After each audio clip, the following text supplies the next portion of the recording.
This is the Louie T Network. The journey is long, and nobody said it was going to be easy. But all we've got is us. All that believe is us.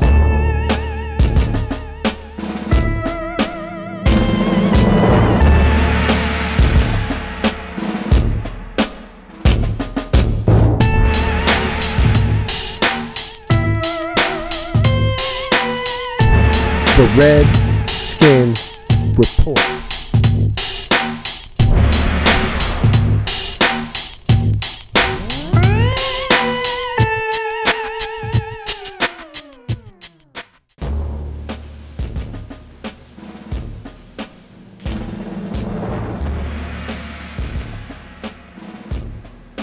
Welcome all my fellow Redskin brethren and sisters. I am your man and resident Redskins fan, Lou. Thank you for joining me here on the Redskins Report. Who's got the beef? We've got the beef. Redskins add another defensive lineman. I told you before in previous videos that we're looking to get rid of one of our needs, and that need is the defensive line. And I love the way we're going about it in free agency. I talked about Scot McCloughan coming in and doing this differently. I told you, don't allow that Ricky Jean Francois deal before free agency to sway you in thinking that this was going to be a very aggressive approach in free agency. I told you that Scot McCloughan was going to be very methodical in his approach in free agency. He wasn't going to go out and make a lot of pricey nor loud moves. He was going to move through free agency smoothly, very adeptly, and going to pick out players that fit within the budget as well as fit with what we are trying to do. They're going to be younger players, under 30 years old. They're going to be players that aren't going to cost a lot of money, cost efficient. Bruce Allen had already said this offseason, we're not going to pay C players A money. That's music to my ears. And so we're doing things the right way. The Redskins have been praised thus far in free agency for going through free agency in a very efficient manner and very cautiously. And they've treaded through this murky free agency water and picked out the players that can help them in the immediate future. And by doing so, they've eliminated a need at 5. No longer will the Redskins be targeting a guy like Danny Shelton. And I told you, as much as I like Danny Shelton, I did not want to take him at 5. And so, with this latest signing, Terrance Potroast Knighton, we no longer need any defensive line help in the draft. If we do, it will be later on in the draft for depth. It won't be a guy that we're looking to plug in and start right away. So that is music to my ears. I told you we're going to now look to bolster the secondary, which is, to me, the last thing we need to do in free agency. It would have been nice to go out and get an offensive lineman, but there weren't that many out there to be had, and the price tags weren't right. So for me, I would love to get my hands on one of those San Francisco 49ers corners, whether it's Parrish Cox or Culliver. It doesn't really matter to me. One of those guys would instantly upgrade our secondary. I would love to get my hands on Ron Parker. That safety market is going to drop very quickly.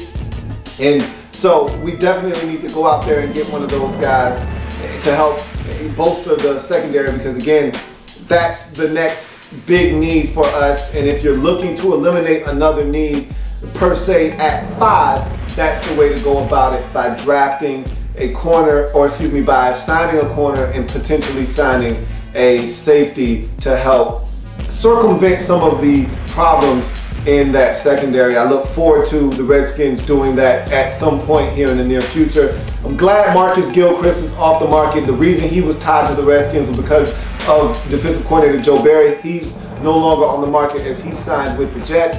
And also, I'm glad that the New Orleans Saints did us a huge solid by taking Brandon Browner off the market. I told you the Redskins would sniff around Browner. He was set to come to Redskins Park for a meeting. Luckily enough for us, he had a meeting with New Orleans first and decided to sign there. I did not want him as a Redskin, and now I don't have to worry about him signing here. So let's talk about Knighton quickly. 1-year deal worth $4 million.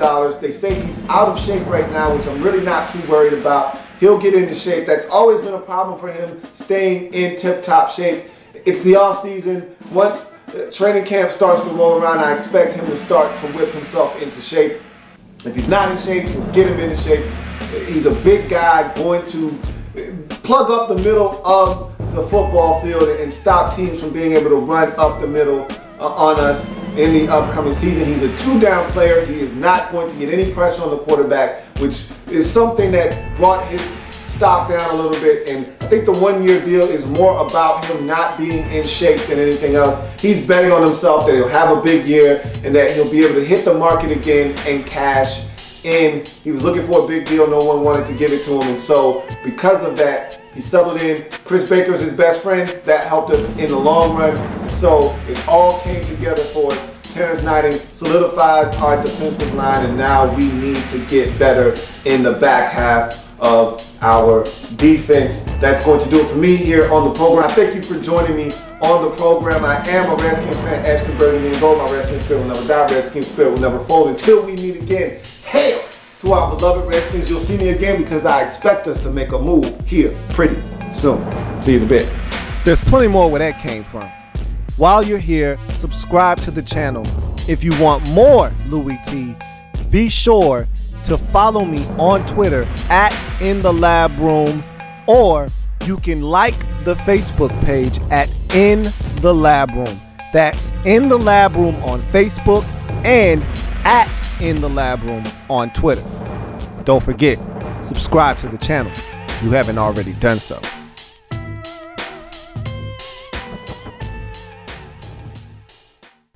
The Redskins Report.